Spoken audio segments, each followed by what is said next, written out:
Okay, offense, let's pull it together real quick. Hey, defense over here. If you can. Okay, offense, in general, we're doing really good. There's a couple times there we're just not catching the ball.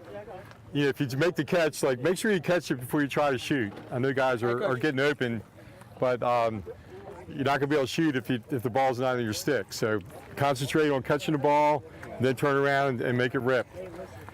That's the only thing, fellas, is just catching and finishing. So catch and then shoot. Other than that, let's just keep working the offense, keep moving the ball like we've been moving. The goals will start coming, guys, if we just catch and shoot. Does that make sense? Yes, sir. All right, everybody doing all right out there? Yes, sir. All right, let's just do it, fellas. Let's play good lacrosse, good fundamental sound lacrosse. Let's go. 9, 2, 3. 1, 2, 3. Right.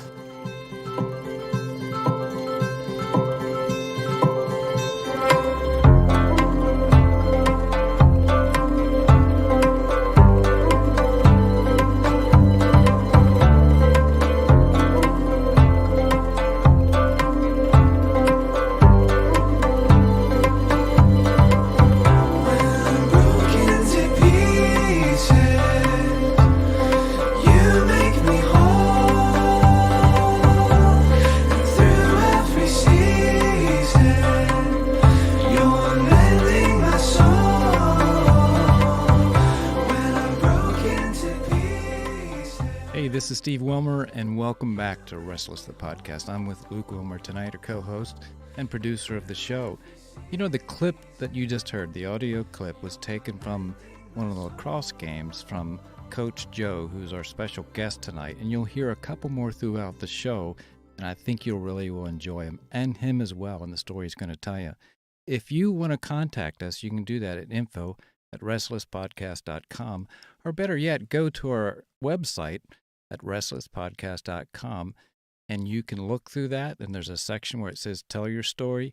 You know what? We would love to hear from you because the power of stories are incredible. Again, this is Luke, and welcome back from me as well. Tonight we are happy to have Joe with us, and Joe has been a lacrosse coach for high school for about 30 years, and more importantly, been a member of Young Life staff for going on 40. And Joe's story is unique in that not only is his personal story incredibly compelling, but he's had a unique window into the lives of countless others throughout his years in discipling and mentoring young men in Young Life. And so Joe has many stories to tell, and each of them are very rich. And I got to say myself that Joe has been a very important figure in my own life. So having him now on my own show here is means a lot to me as well. Joe, we're so happy to have you. Please tell us your story and the many others that you have witnessed. And Luke, if I could just jump in right here, that we've known Joe for a little while as well. And what's interesting about him is that he, of course, has been on Young Life staff over the years, and he's kind of now one of the senior or the sages of staff who a lot of young staff people go to and want to get the wisdom of the wise one about how to do Young Life, and that's cool. But what's unique about Joe, he's developed and has a unique way of developing relationships with high school kids.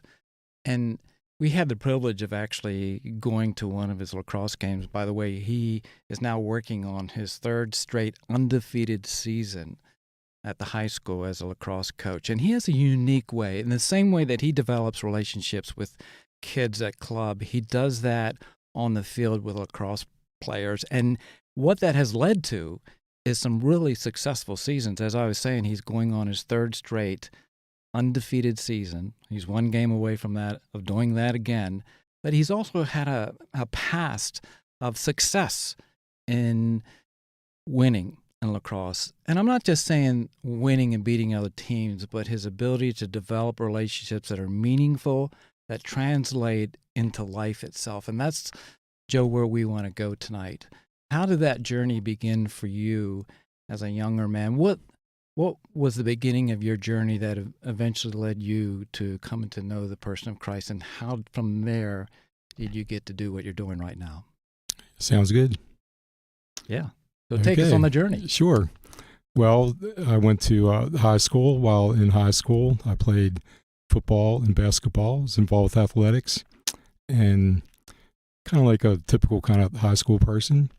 Like to have a lot of fun, but my background in high school, I enjoyed friends, but also, got involved with some stuff that typical high school kids may get involved with, but kind of like the partying type scene, not heavily, but my life was just kind of like just going along. No real sense of purpose or real meaning. Girlfriends, playing poker with the guys, going out partying on weekends, and sports. School was low on my list in terms of academics, but I made it through high school. It was a miracle. A miracle.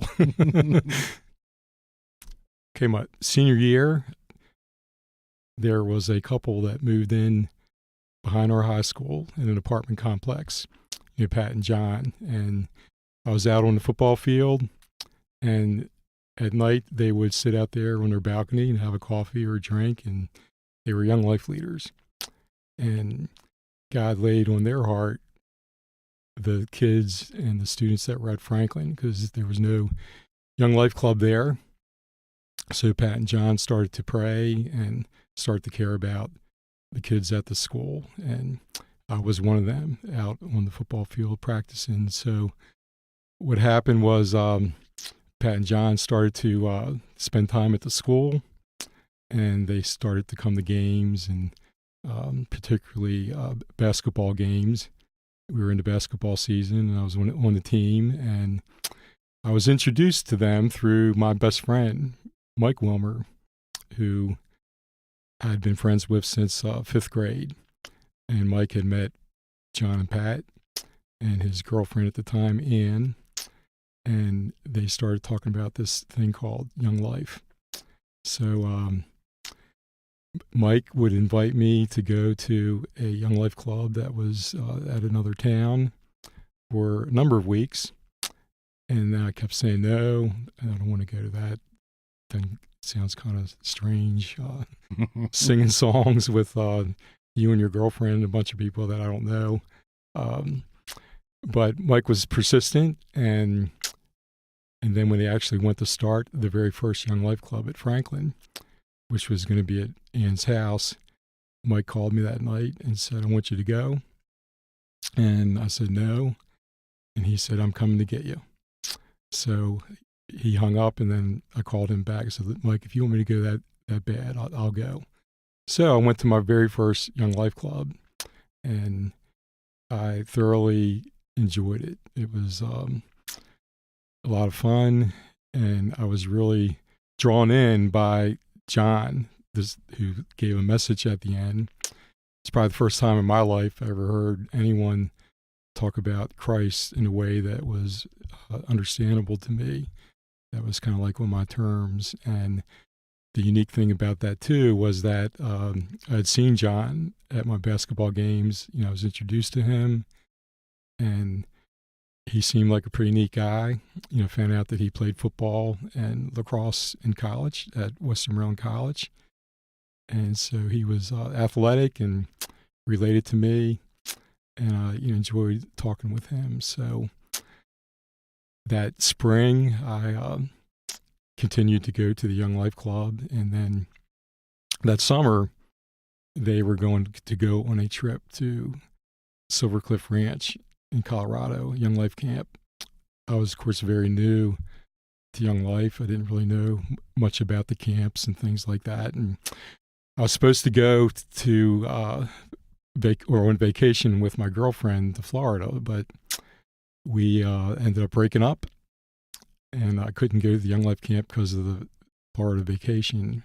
And when we broke up, I was talking to John after one of the Young Life clubs and telling him about it. And John just got this huge smile on his face.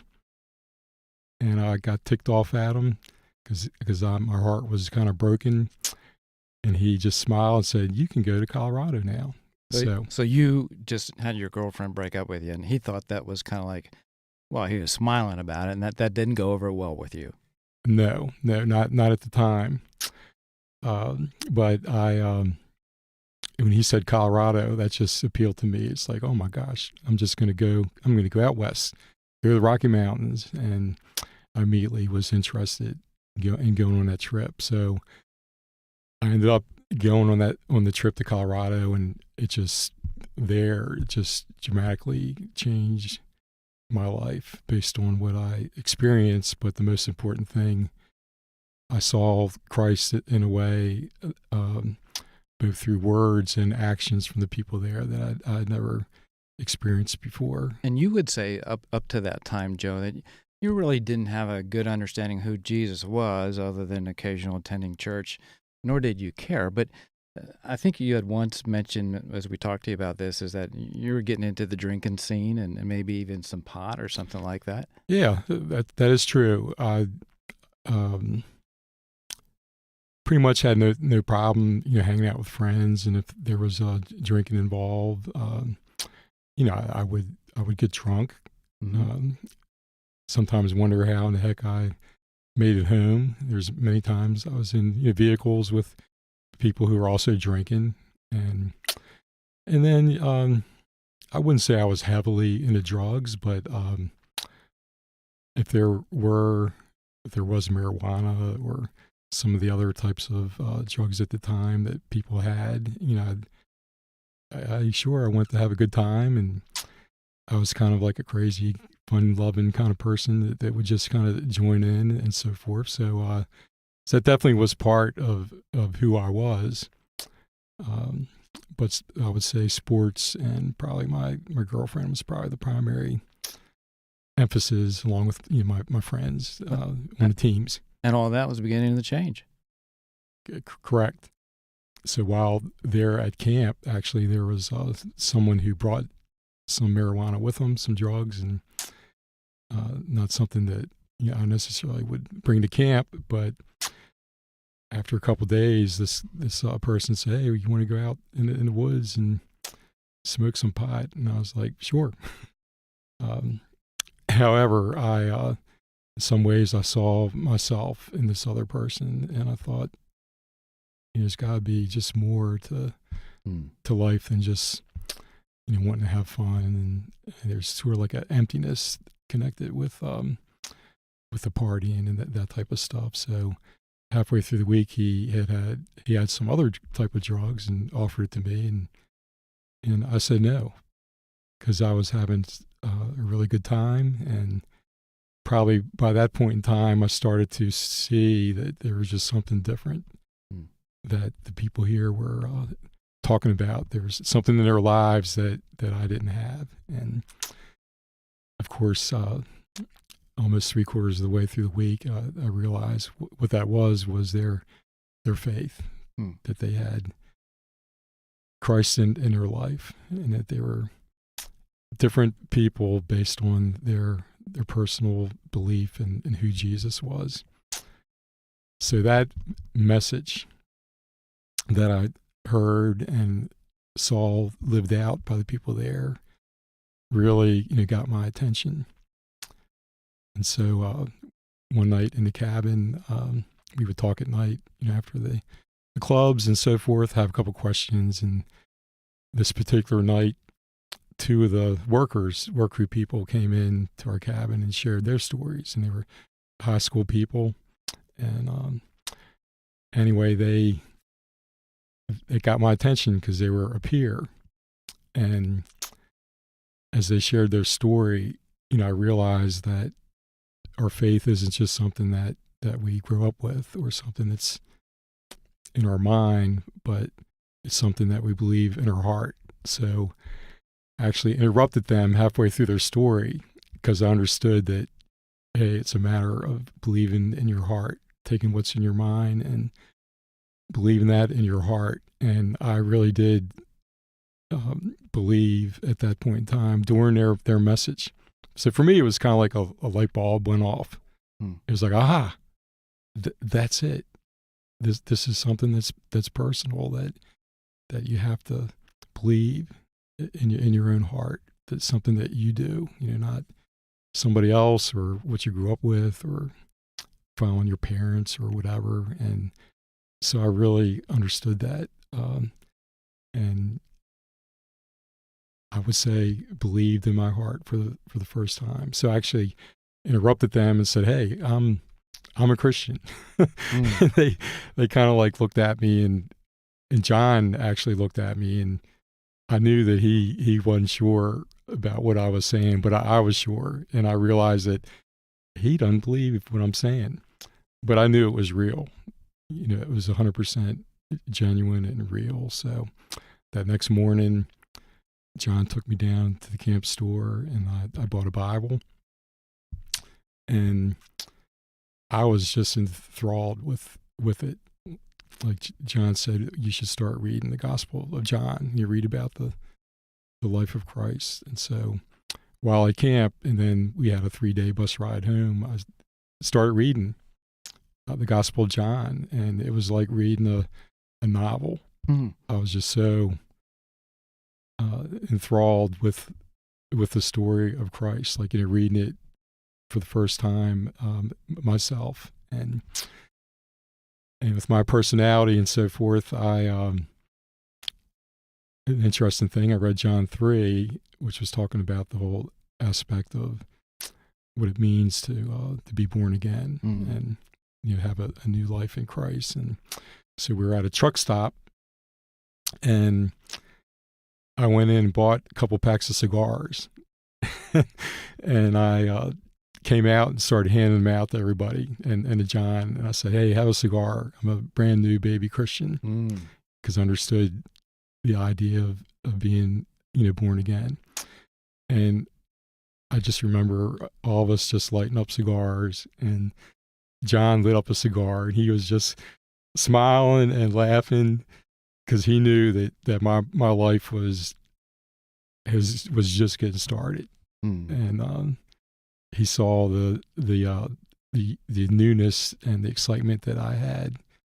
So that was my way of kind of like starting my journey. Well, that's cool. Reading the Bible and smoking a cigar.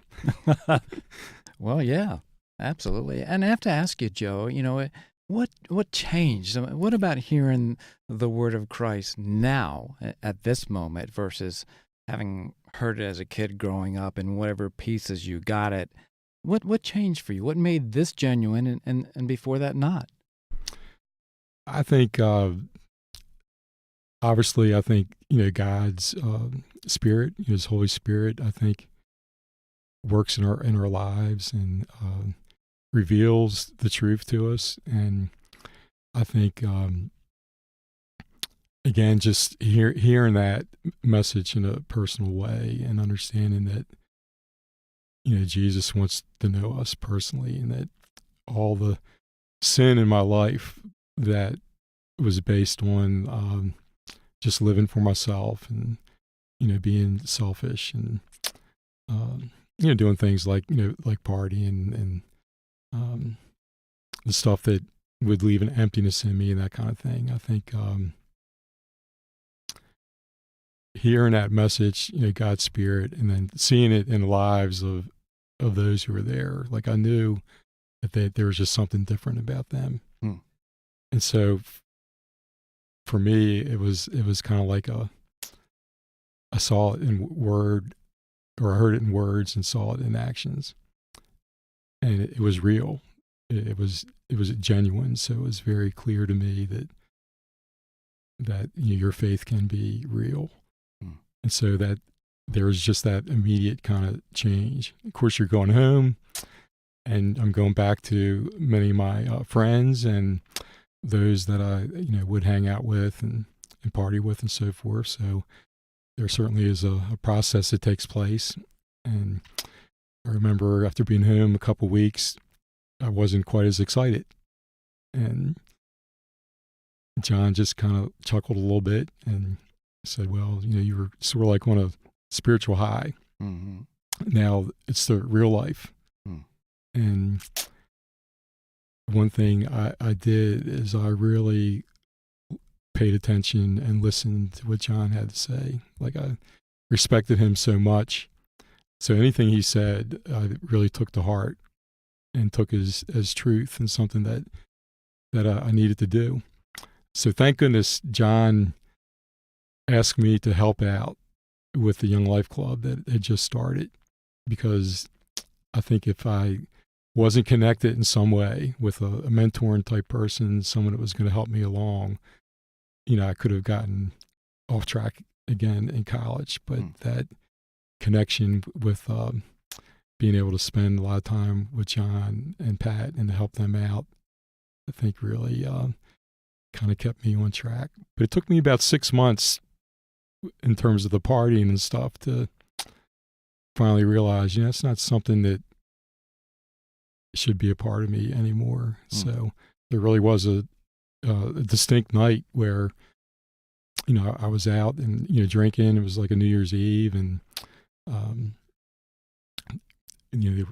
there was some pot smoking and so forth. And I would seldom get sick when I would party, but that night, for some reason, I got sick. And I remember in my mind thinking, this is just, this isn't who I am anymore. And really from that night on, I've never been drunk or have used any type of drug whatsoever. But part of that was reading scripture. So I was reading in Galatians, and it was talking about the acts of the spiritual nature and the sinful nature. And it talked about that those that kind of continue gratifying their sinful nature, and they mentioned things like drinking and just a lot of behavior that's connected with that. It says that that those people will not inherit the kingdom of God. Theologically, hey, you cannot lose your salvation. But as a young believer, I read that and I thought, I've got to be. This is either real to me and I'm going to be serious about it, or it's not. And so that conviction from reading that is what enabled me to just turn around and to pursue a path that was different than what I was on. So my friends changed, relationships changed, and I began spending a lot more time with those who were following Christ primarily through Young Life. But based on that too, I was then introduced to a church that was very instrumental in my spiritual growth. And basically through the teaching of the pastor, Mark. And I just started to take all that in, and I guess just started to grow, through that, as well as going to Young Life Leadership. So that year, I continued to go to Young Life Leadership, and that summer, the summer after the summer I went to Colorado, would be the first time that I actually would go as a leader. So I was growing. Thank goodness John and Pat took me under their wings, because I was about as raw as you possibly could be. But I was excited about my faith, and just remember bringing a lot of people to the Young Life Club at Franklin, which was now into its second year. That February was about a year. And then I had this Ford Pinto, and I would have so many guys in there that one night the tire went flat. And actually, Steve, you were one of them. Yeah. And I remember making it go flat. We had just eaten a whole lot of big dinner there. But I remember the weekend, before that summer, when we did weekend camp to Gettysburg, and again, I still wasn't quite getting it. So that the night that they talked about the cross and Jesus' death and the significance of that, I was all excited about going and trying to find pizza to bring back to the room. So I remember coming back with these pizzas. I had to walk probably about a mile into the town to find this pizza place that was open, and I was so excited that I was going to come back to the room full of guys and give them pizza. And I remember walking in there, and everyone was talking about Jesus' death and what it meant. And again, I wasn't even at that point in time even that much aware that you'd have a cabin time type thing, even though I had that at the summer camp. And so I remember going in there and everyone had these solemn looks on their faces. I was like, what happened? Did somebody die?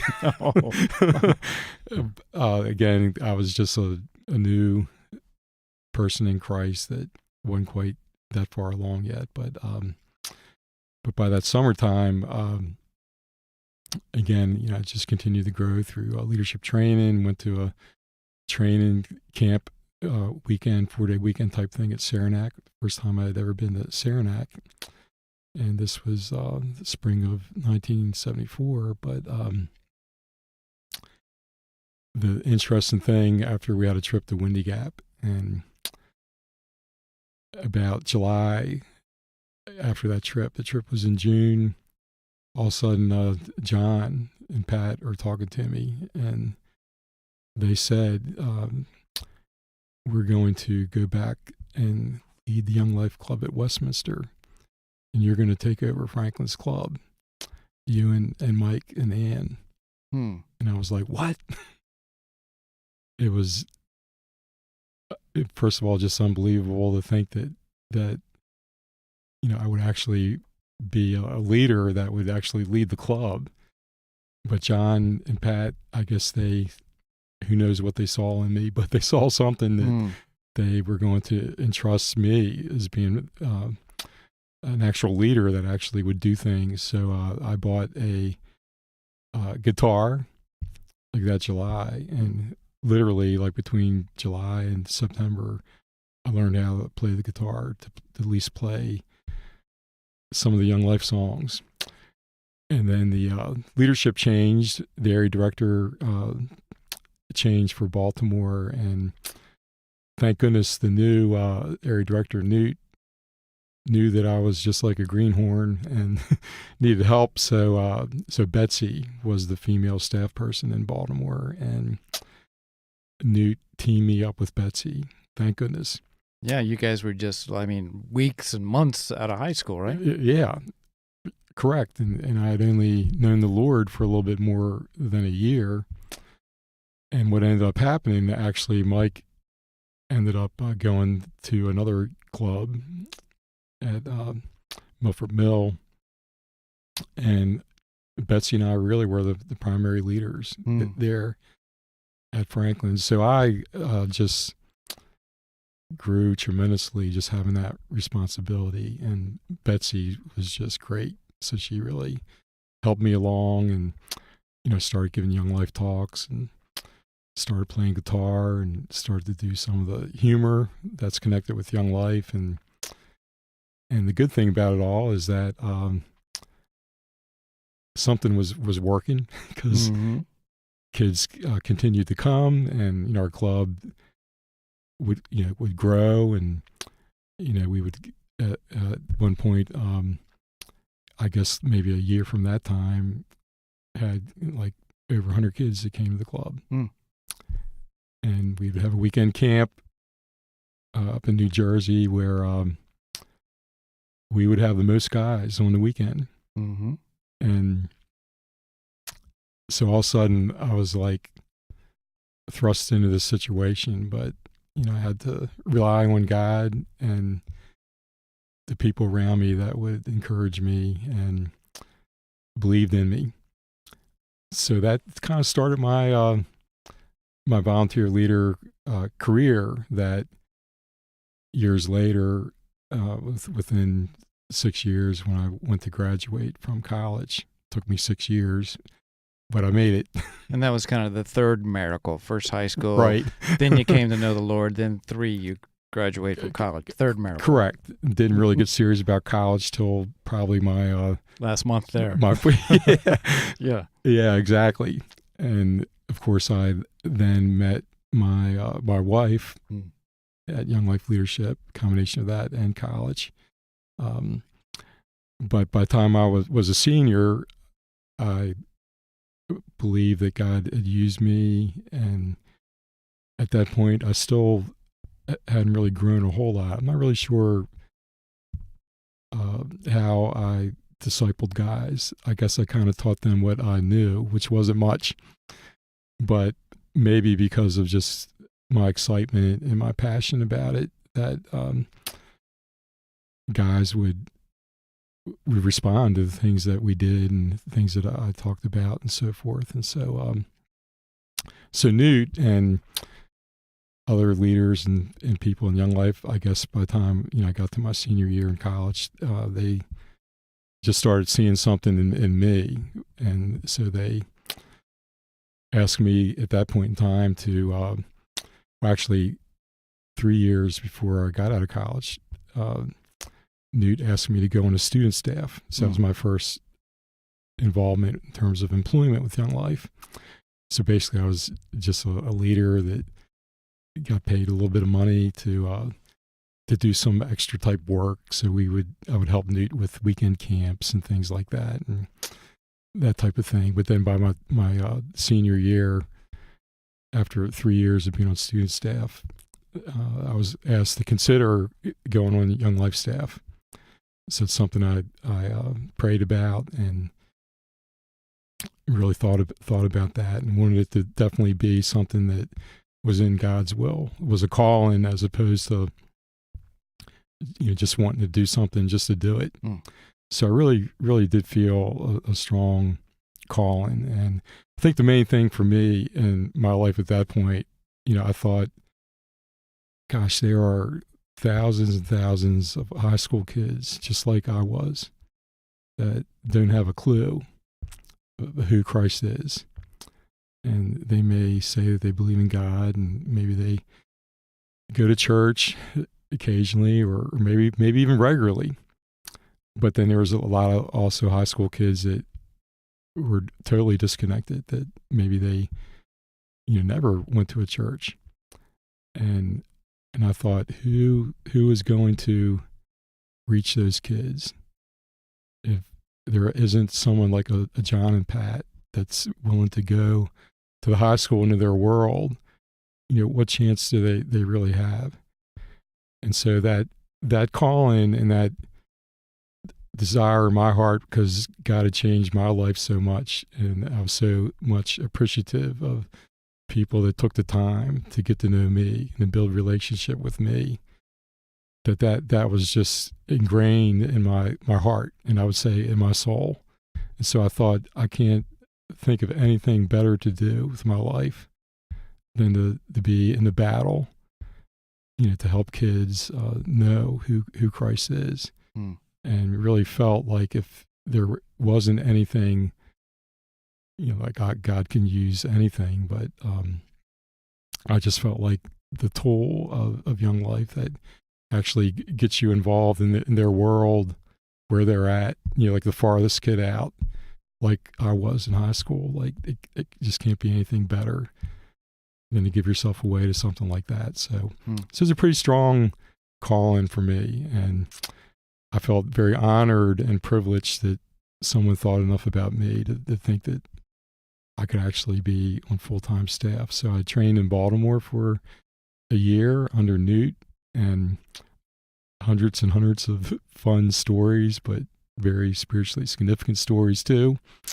Could take a couple days to talk about it all, but then at the end of my year of being full-time staff in Baltimore, I was asked to consider going to Carroll County. So this is about 1980. And they had Young Life in Carroll County, but the staff person was doing part-time Carroll, part-time Frederick. And there had been some really strong ministry and clubs the 10 years prior to that, but not consistent staff leadership. So I was asked to interview, and Karen and I were married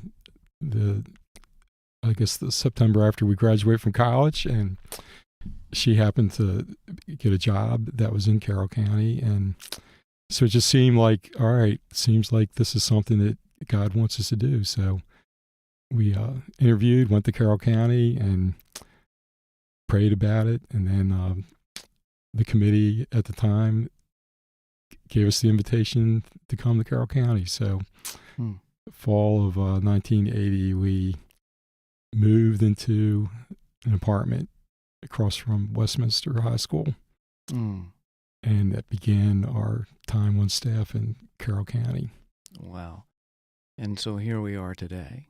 Correct. A number of years later, and you're still going at it and seen as one of the older sages who still is the guy to go to and have those large clubs about is winning the hearts of kids and getting them to club, period. And you also have over the years been consistent about how many kids you take to camp every year.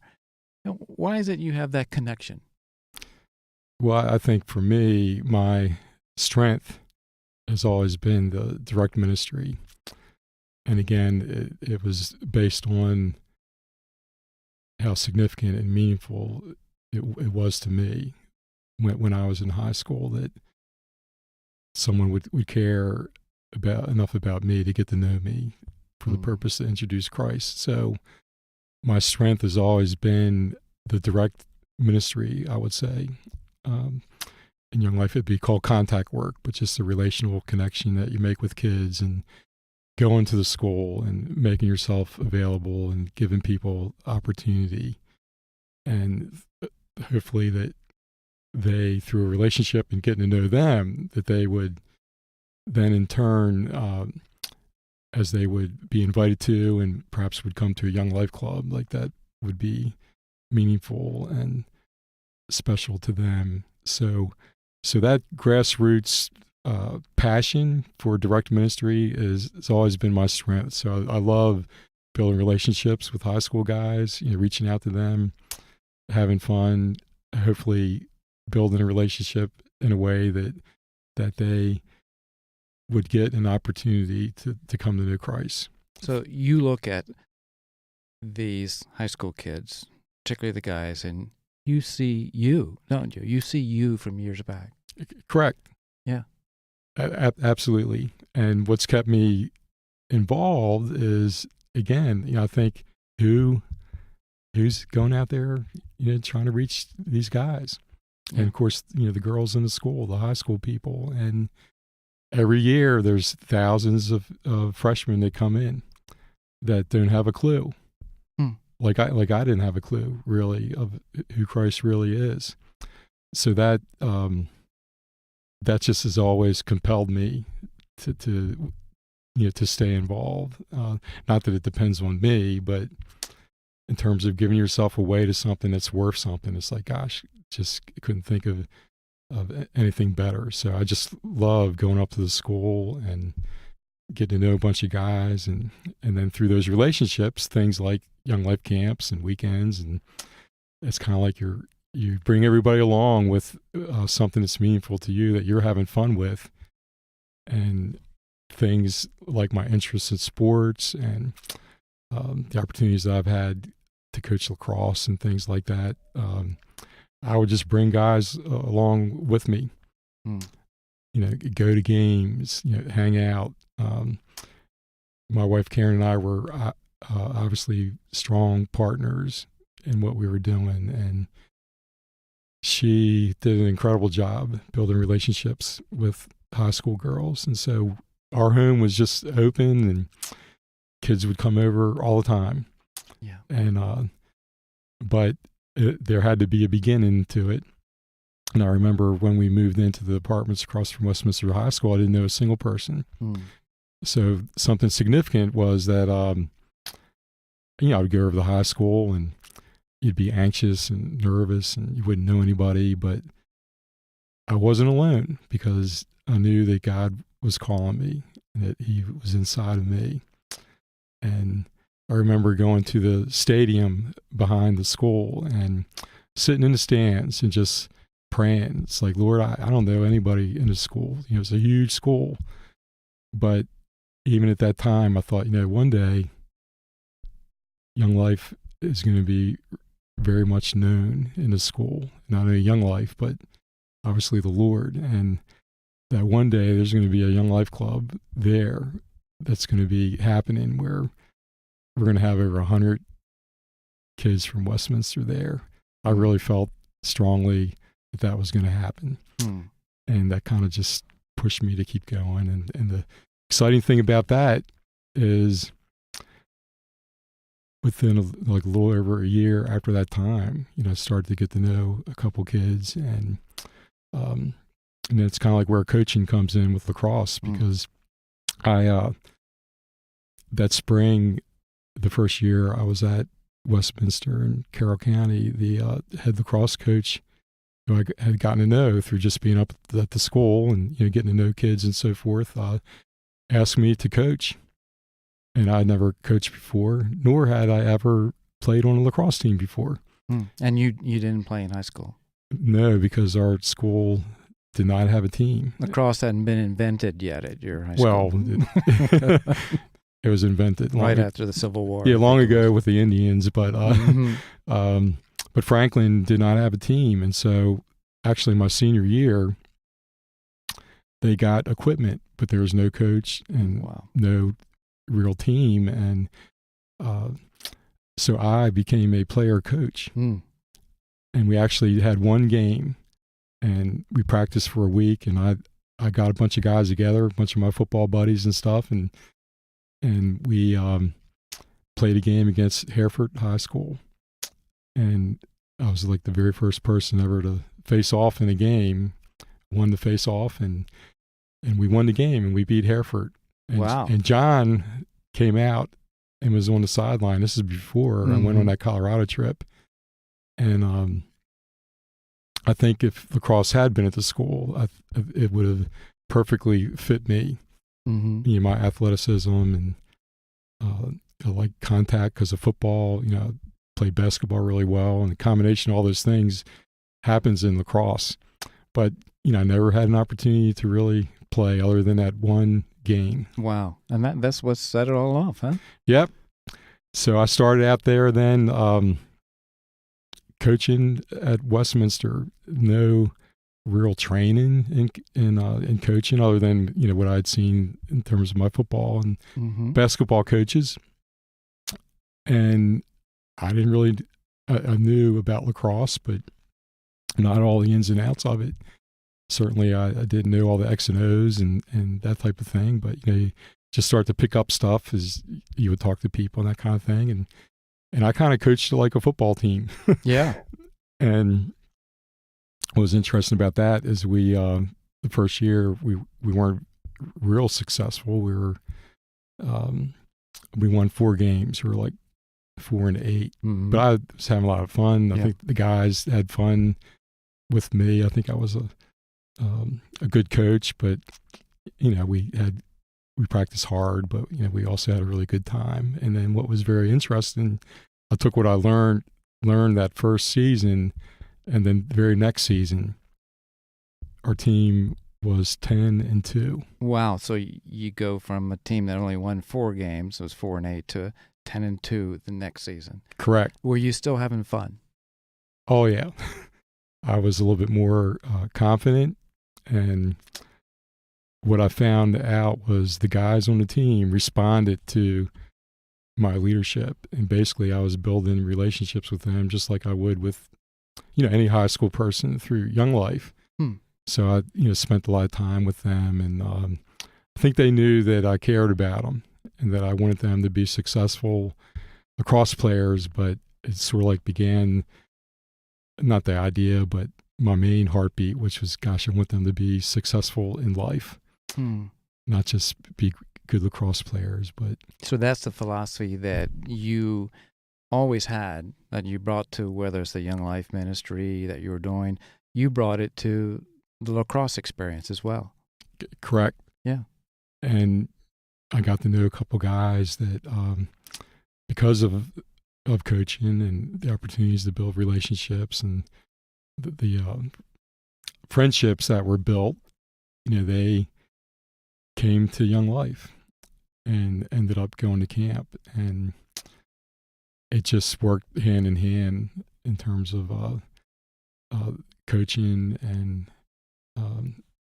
again having fun with the guys and giving myself away to them, but them enjoying themselves. And I guess they saw something in me, perhaps the same type of thing that I saw in John Gertzmeyer. Mm. Just somebody who really did care about them and didn't want them just to be good lacrosse players, but there was something more to offer. And some of those guys then became involved and came to know Christ. And therefore, the Young Life Club at Westminster just then really started to take off. So some of those guys that ended up going to camp, they, when Young Life started and their lives were impacted, and they came to a life-changing faith and something that became meaningful to them, just like my relationship with Christ became meaningful to me. Mm-hmm. They kind of took that vision and Yeah. And let me ask you this. So you had the philosophy of building relationships with high school kids in ministry. But what is the end result of that? Obviously, it's to have a relationship with Christ, and it was more than just about having a big club. I mean, in the end, really, what did you want for these high school kids? I mean, about life when it comes to life. well, I wanted them to live life to the full, experience life the way God intended it to be. Mm-hmm. And of course, at that time, 1980, 81, I mean, that's almost 40 years ago.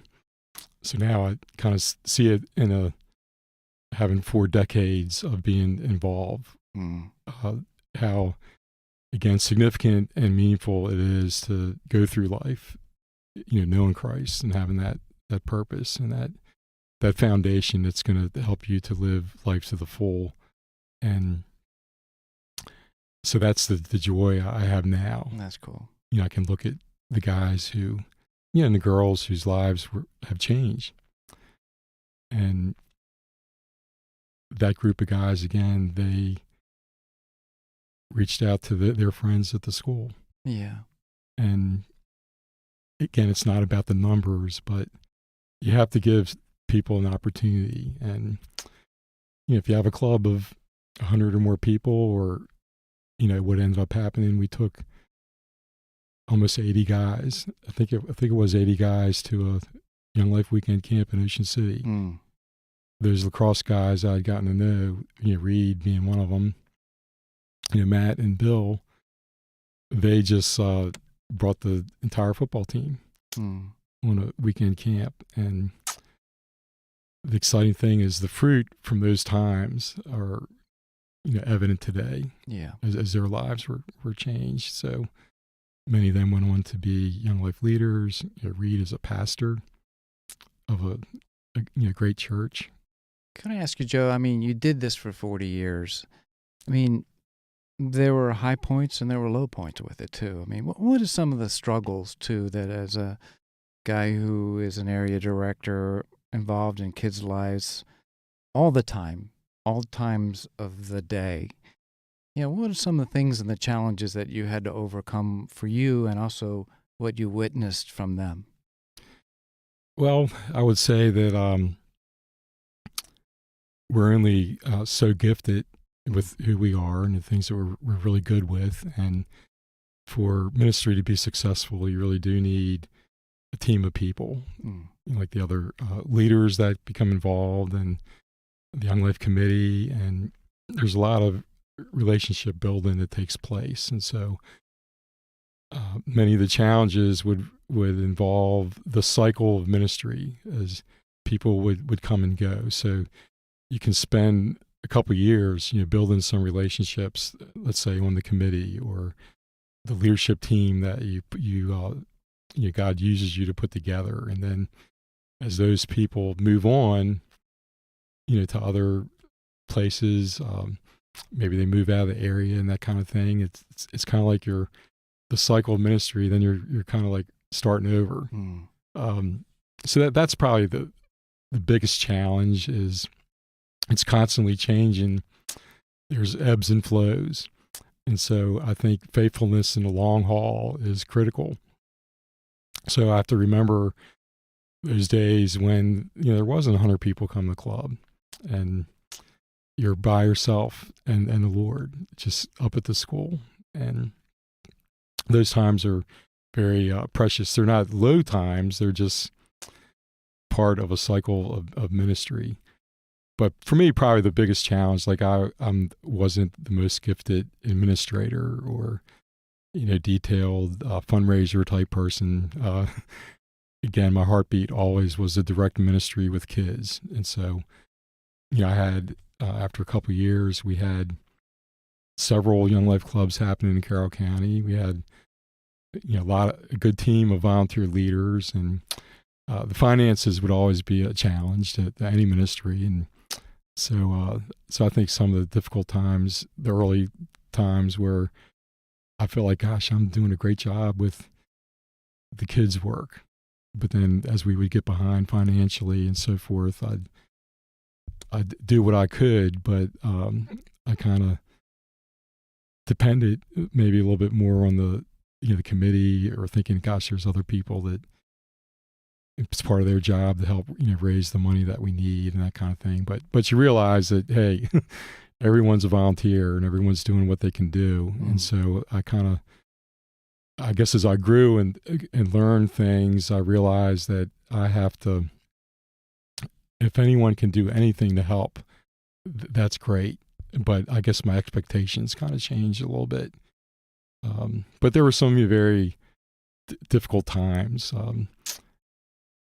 And with the finances, it wasn't necessarily that the money wasn't there, but I think personally, I would feel like a failure, even though the ministry was going well. So the difficult thing for me would be like Christmas time, for instance. Mm-hmm. I think the first December we were here, after living in the apartment, Karen was, of course, working and being paid for what she was doing. And I remember getting a paycheck.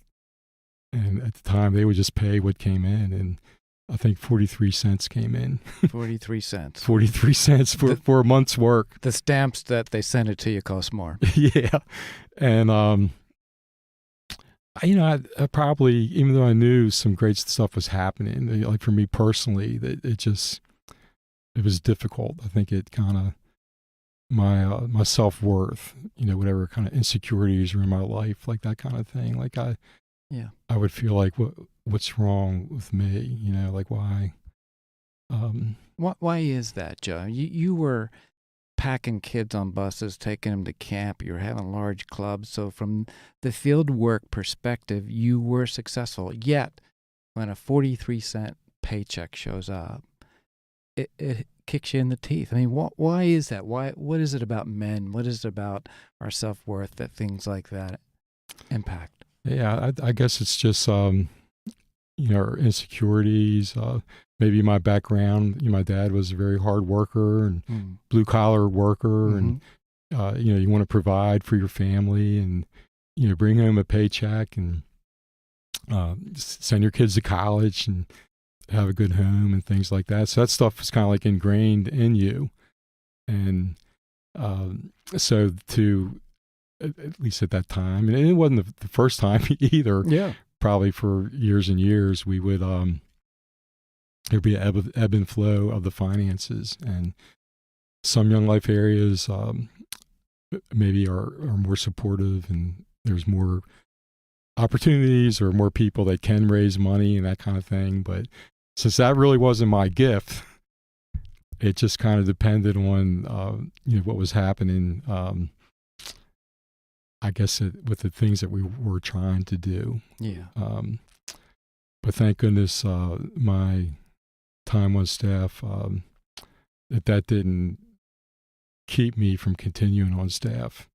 So I am very heartfelt thankful for Karen, for my wife, because she essentially was my partner in ministry, but she, during those times, would, she continued to work full time all those years. So, put some pressure on you, on your family. And it was very difficult for me to open up an envelope or, to say to my wife, I'm not getting paid this month. And sometimes people would that were aware of that would help out, because we're a young married couple living in an apartment. Yeah.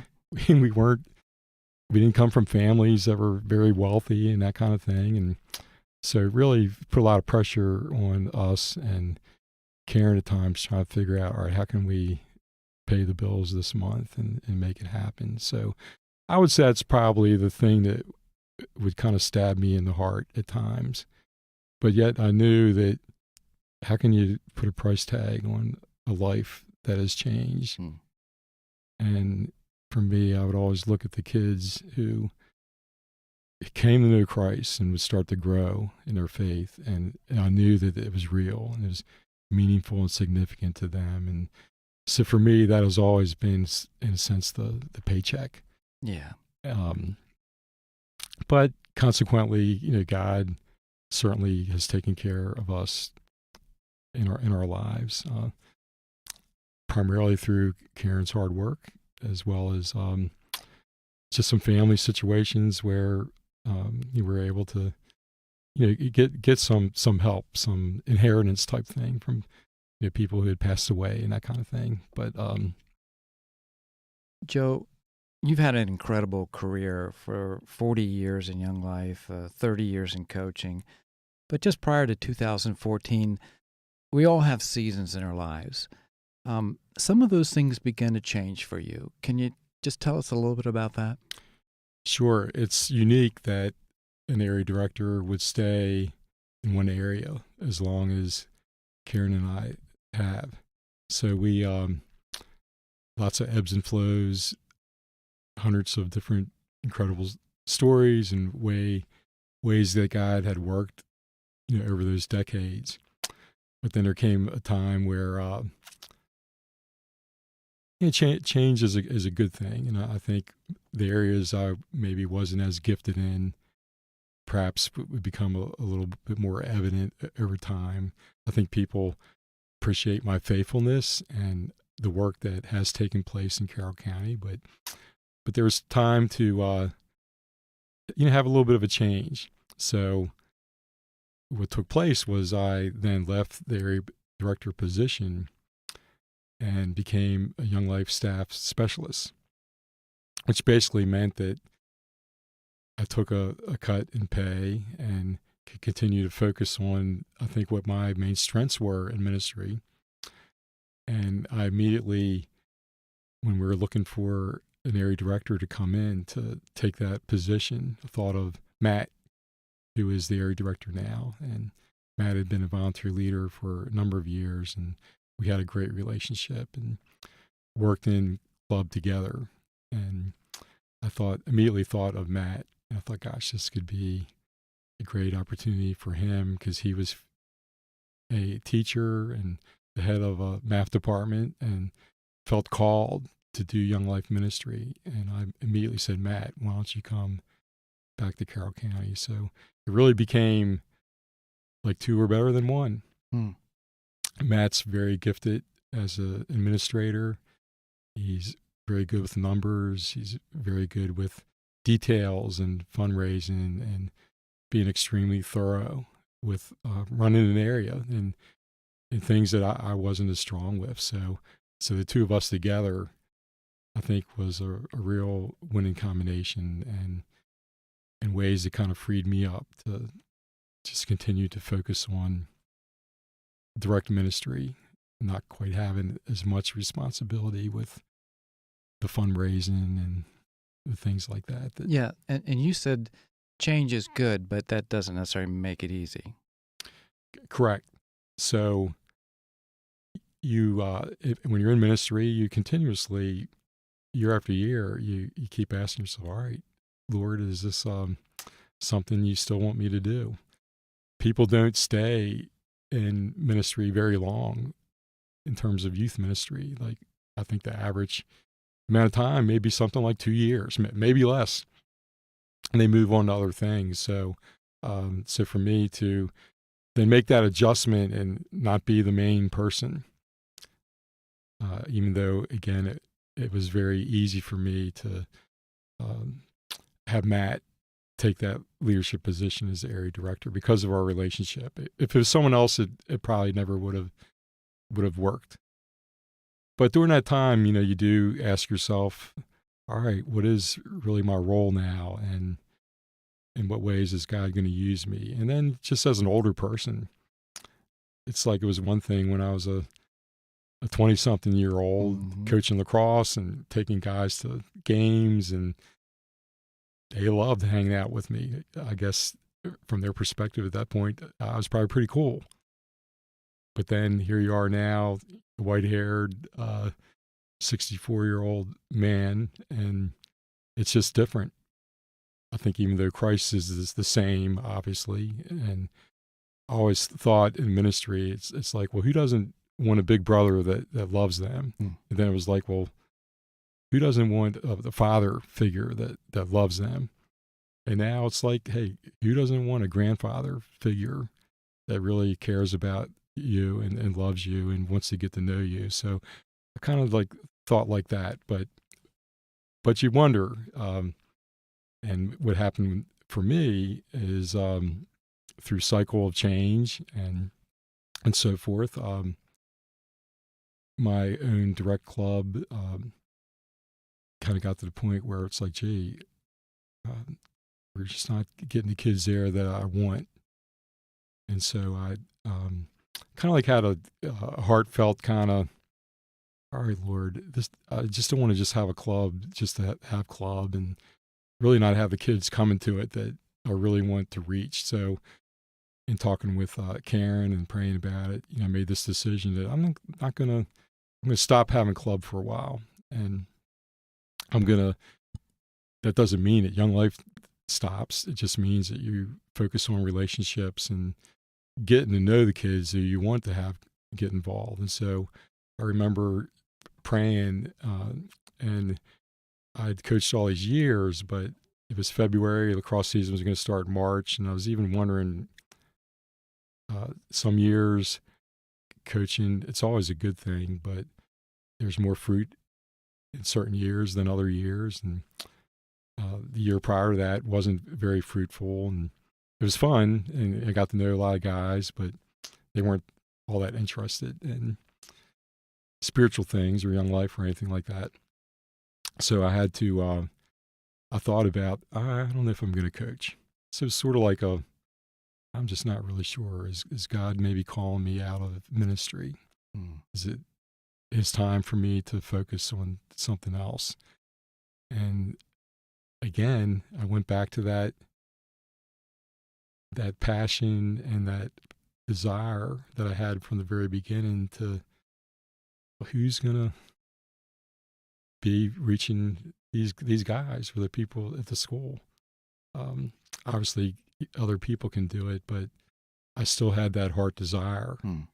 So I kind of prayed, and I was like, Lord, just Romans 12:1-2 came to mind. They were living sacrifices, and we offer ourselves as living sacrifices. And I just say, God, I'm just going to pray. I'm going to invest in what I'm doing, the relationships I have. I'm going to really love the guys on the lacrosse team and serve them, try to be positive to them, live Christ in front of them in terms of just my actions and the way I coach and the way I treat them. And that really began a incredible couple of years that God just kind of took that and in faith, praying, and just happened to be the kind of thing that God orchestrated. So it was the right group of guys on that team that I got to know. And as an older person, somehow they responded to me. And I asked them at a lacrosse party. I prayed with my son Camden and Guy Britton, who were potential new leaders, which we needed at Century. And I said, we're going to bring the guys down here and show them the camp movie. We're going to Lake Champion. And I'm just going to ask them if they're interested in going. We had a great season. Like that season was the first undefeated season that I was ever a part of. Mm-hmm. So there was a great chemistry and excitement and so forth. So a group of those guys, 14 lacrosse guys, decided to, hey, that sounds like that'd be a lot of fun. And those guys went, thinking after the movie, like within that week, you had 11 guys sign up and then a couple more. So 14 guys from the lacrosse team end up going to camp. Only one of them had ever been to a Young Life Club. And God obviously orchestrated that. And a number of those guys that week at camp, just like my life changed when I went to camp as a high school person, they were amazed at how fun the camp was and the people, but most importantly, the message of the gospel of Christ and the cross and the significance of that in terms of life. So they heard that message that week, and a number of those guys responded to that. And I'm just telling you, that was just amazing to me, almost like a miracle that God wasn't done with me yet and was allowing me to be part of their stories that was just starting out. And so he took that group of guys, particularly some guys, Zach and Jacob and Max, in particular. Later, some more guys that got involved, but the next couple of years, things just kind of skyrocketed.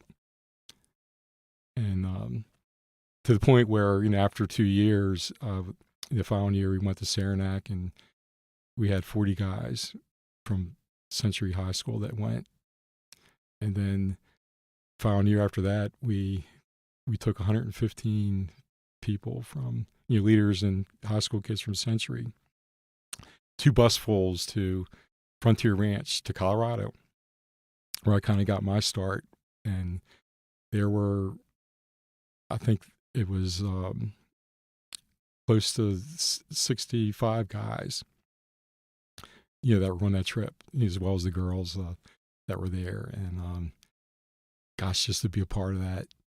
And I was like, my goodness, just so thankful that God kind of used me, as well as my other leaders, of course. Camden and Britton were very instrumental. Zach, who was a varsity lacrosse coach, he was very receptive because he was a believer to the idea of me encouraging lacrosse guys' involvement and that kind of thing. So God just kind of orchestrated, put all these pieces together. That was just like a perfect storm for God's kingdom that he orchestrated and allowed me to be a part of. Wow, that's incredible, Joe. What do you say to it? You've had this change and you got a new administrator, and yet some who you've known for some time is kind of moving you in a direction of retirement, and yet the old man, the grandfather, steps back up to the plate. He employs the basic fundamental techniques that he's done for 40-some years, and he hits one out of the park.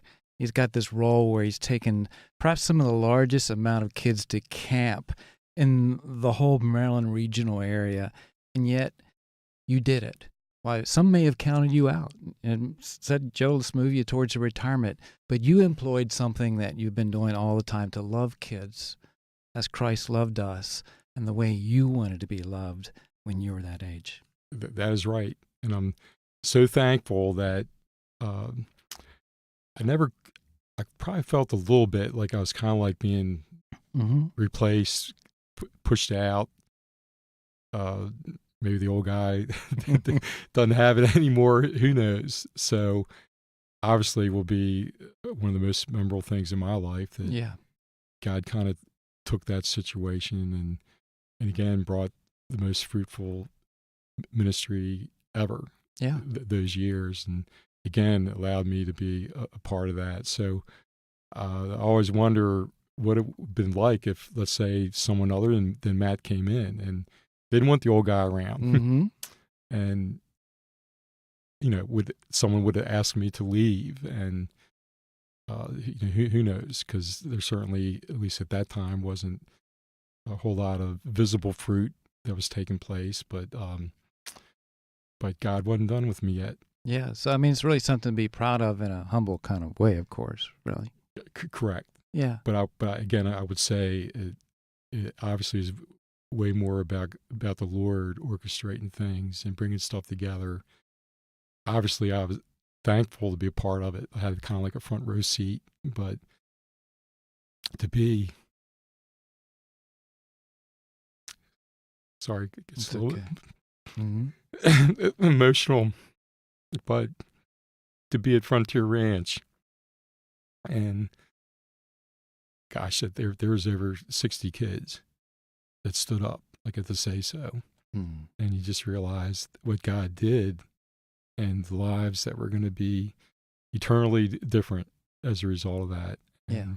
And, again, that God allowed you to be a part of that. It's like, gosh, what greater thing can that be? Yeah. And what if you had said, I'm too old to do this anymore? I think that probably would not have happened. Mm-hmm.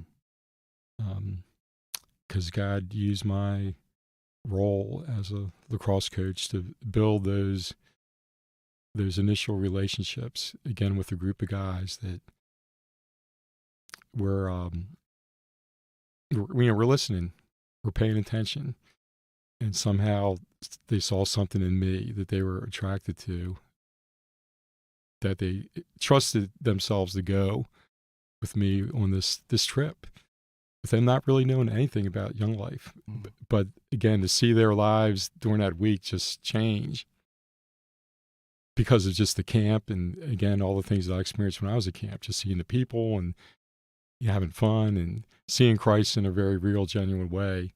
But then for them to come back from that and to make commitments to Christ while there, and then the fruit that came out of that. And so that group has just gone on to do great things. Many of them are Young Life leaders. Many of their families have been impacted as a result of them coming to know Christ. So I get to kind of look at all that fruit, and it's like, gosh, how thankful and grateful I am to have been a part of that and to be a part of those stories. So anyway. That's incredible. So Joe, tell me, here's the old guy. He's still out there getting it. He's on the field now, and we had the privilege to go out a week ago and put a microphone on you, which our listeners are going to hear a few clips of that during this time. And what we notice is that you're still doing the same things. You're spending time with the team, with the players. You weren't berating them, belittling them. You weren't grabbing them by the helmets and looking them in the eyeball and say, you need to do this. You were still winning the right to be heard, weren't you? That's still how you do it. Good job, fellas. Just get a drink, okay? Hey, nice job attacking. You guys are getting looks, getting shots. So no problem. The defense claps on you. Just make that pass. Yeah, that's all right. We'll get a drink. There's no reason why you guys can't be fresh to go. Yes, and that story still remains, in a sense, to be written. Mm. My hope is that who I am as a person, not just as a coach, that something's there that guys see. There are a couple of these guys who are involved with Young Life. A couple of them are going to go to camp this summer. Mm-hmm. But my heart still aches for the number of guys that still don't quite get it. And again, it's a God thing. It's like God's Spirit has to work in a way that something kind of grabs hold of them. It'd be great if it was just a formula that A plus B is going to equal C all the time, but there's years where there's not as much fruit. Yeah. However, the basics of what you're talking about, just trying to love kids where they're at, asking them questions about their lives. How are they doing? Talk to them about their family. When you're in a situation where that something painful has happened in their life, just walking alongside of them, and that they know that you're someone that they can talk to. I always do that type of thing. but that 2014 undefeated season was repeated in 2018. Mm-hmm. And we have one more game this year, and we can be undefeated this year.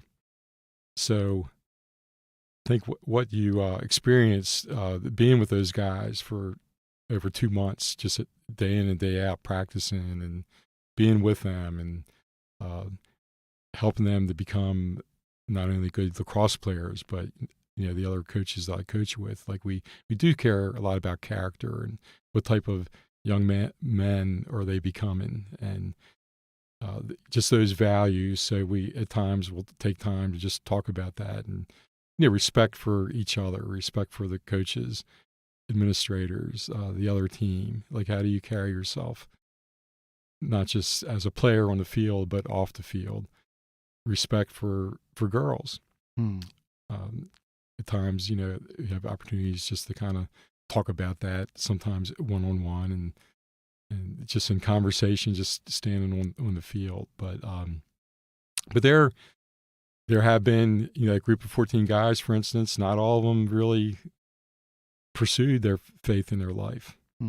And there is a negative side of it where even though our Young Life Club grew to almost 200 people and all these people at Frontier, there was a group that became almost like anti-Young Life, and for whatever reason. So I would say life is a battle, ministry is a battle, and the pressures that young people feel, the strongholds in their life that pulls them away from pursuing a faith are very real and very evident.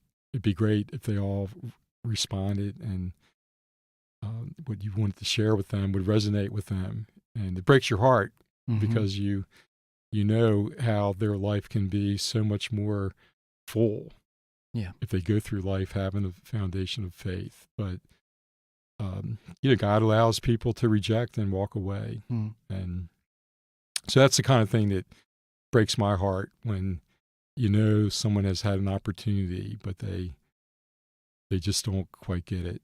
But for me, we had a practice on a Saturday, and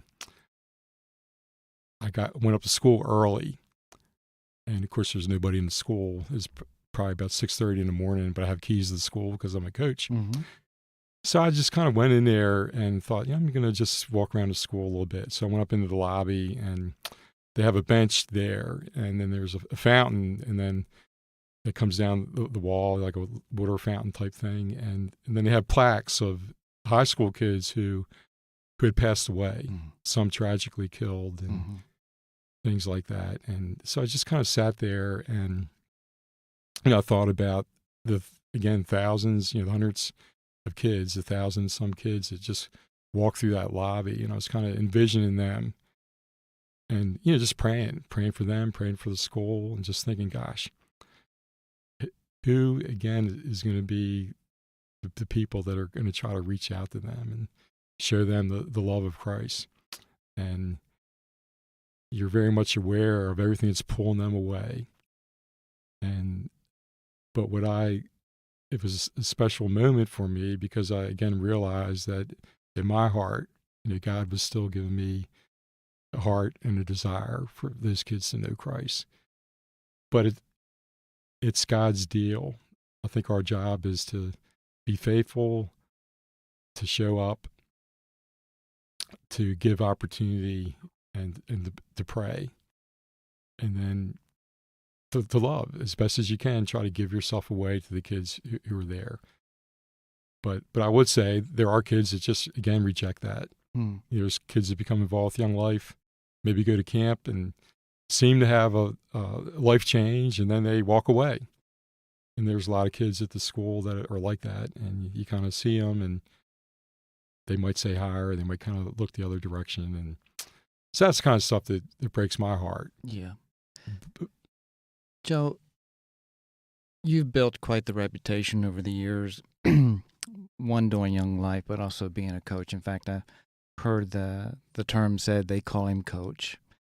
And what do you, right now, as we bring our show to a close tonight, as a coach, as a guy who walked and still walks beside young men and high school students for the last 40 plus years, what do you say to them? I mean, to the folks listening right now, what would the coach tell us in terms of life going forward that we need to focus on?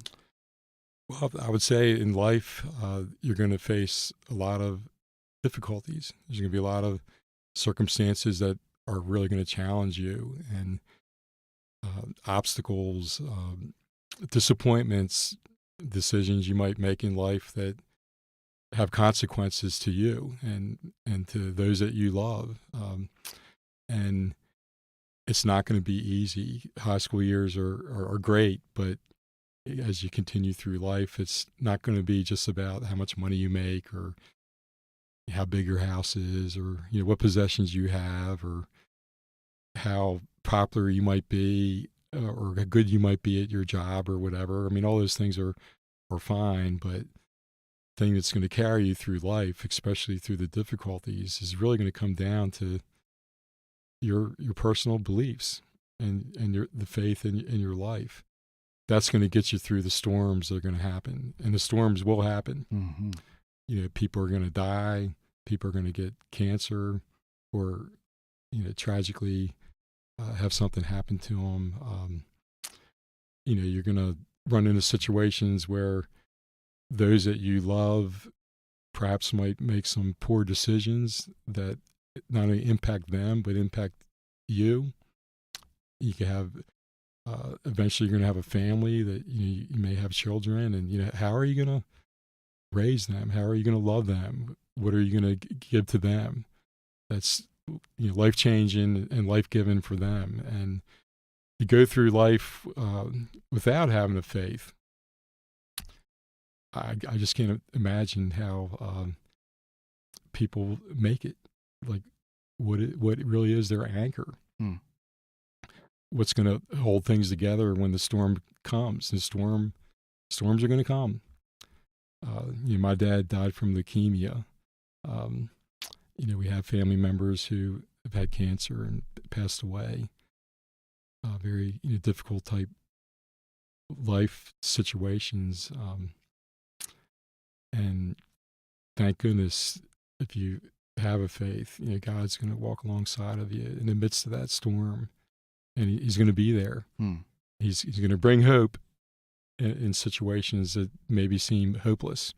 So my heart's desire is like for anybody, you want them to go through life, having life to the full, and that can only happen through having a strong faith in Christ. Yeah. I mean, He's the creator of life. Absolutely.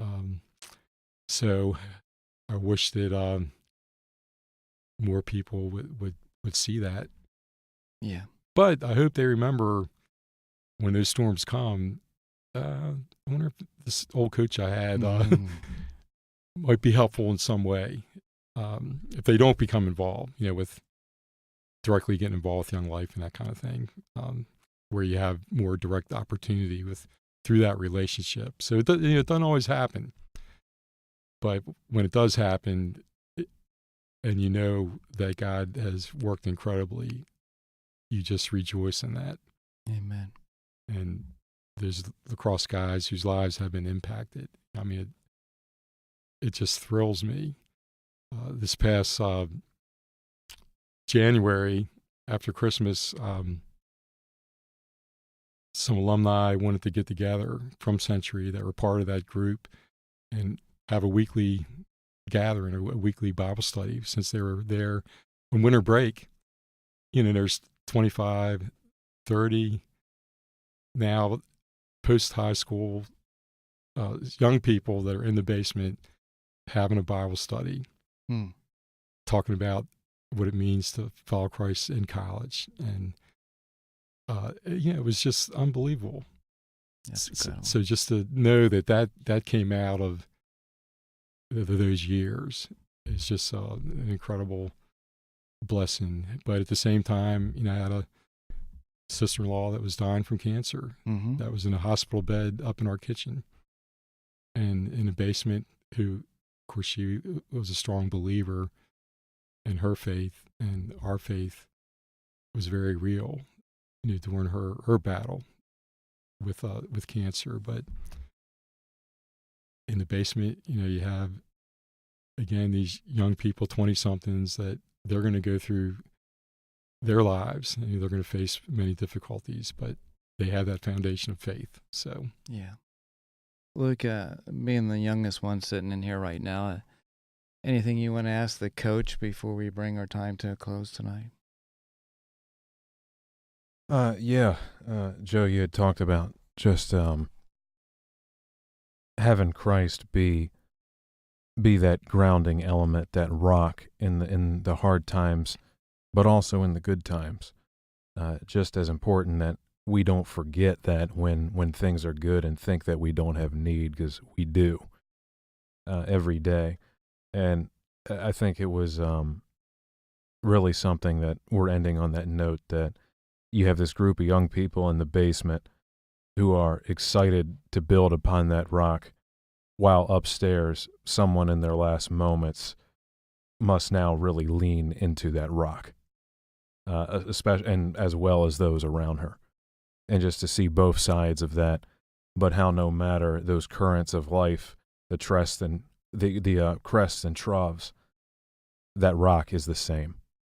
correct. And again, there's many other stories, but obviously even with my own son and my father, when he had leukemia and knew that he was going to die, as a 84-year-old person, he was living with us. And for my son and I to be able to talk to him, and Camden, who he was 8 years old at that time, but he wrote a prayer for my dad that my father, his pop, my father read, which was a prayer of believing in God and trusting in God. And then for my dad to respond to that and respond to Camden's love for him, who Camden, became a follower of Christ, and a whole nother story with his whole involvement as a leader, and he's on Young Life staff now and all that with his wife Nicole. But my dad, through, again, leukemia, prays with me and asks Christ into his heart, basically weeks before he passes away from leukemia. So for me to, again, your experience Christ in a challenging time where he's doing something incredible in a life and death situation. My dad was the type that he wouldn't express love or verbally love or emotion, although you knew that he loved you. But the last words my dad spoke to me when he, this is literally like the day before he dies, like early in the morning, 4 o'clock in the morning, he called me Joey. But he says, Joe, I want to tell you something. And Camden was with me, and he was in a hospital bed, being taken to an elevator to try to get something else done. And he said, I just want you to know that I love you. And what a gift to me. But yes, Christ is real, even through the difficult times. And that's what I want young people to have, because they're going to be in those kind of situations in life where they have loved ones that are facing death.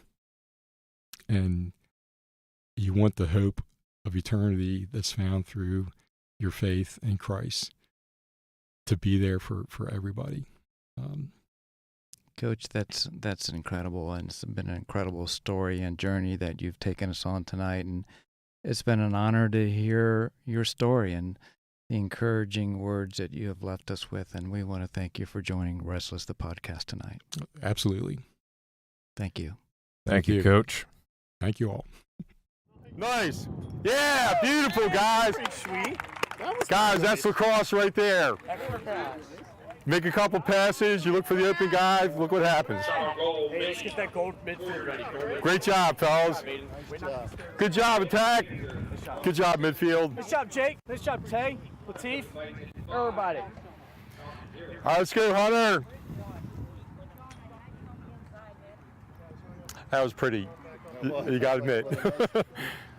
Gosh, it's what we like to see all the time. Thank you for listening to episode 6 of Restless the Podcast, titled They Call Him Coach, featuring Joe. We here at Restless the Podcast have hearts restless to find the one who said, "Come to me, all who are weary and burdened, and I will give you rest." For whom is your heart restless? And for today, whom will coach your heart on the fields of life?